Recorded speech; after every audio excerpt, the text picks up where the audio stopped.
إعمار البيوت عندي واخد كذا جانب. أول حاجة يمكن دراستي دكتوراه في الإعلام ورسالتي عن الثقافة السياسية وما إلى ذلك.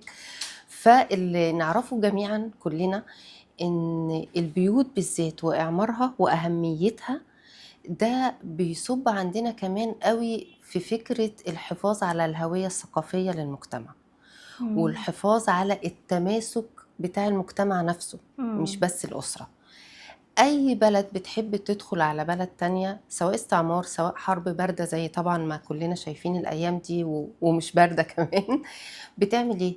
بتعمل تخلخل للأسرة. إمم، في آآ الأساس بقى. في الأساس، إمم، عارفة اللي هو بيدخل على أساس البيت ويعمل له خلخلة، إمم، فالبيت كله بيحصل له إيه؟ انهيار. انهيار. إمم، فده اللي بيحصل.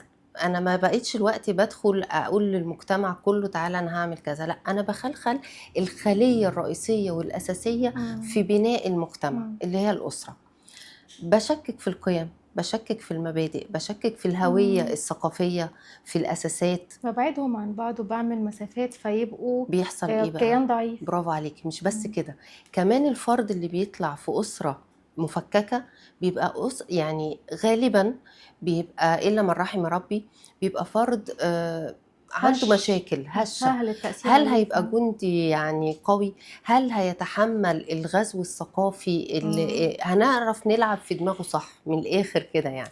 فكرة عبقرية بصراحة. يعني أنتِ فإذًا فكرتِ في كلمة إعمار، اللي هو مش إن إحنا نملاها حب ودفى، ده لا، جميل، لا، لا، بس لأ. أنتِ المقصد ليكِ هو بناء، الأساس. بناء قوي إمم، على أعمدة سليمة، يبقى البيت هو بيت قوي.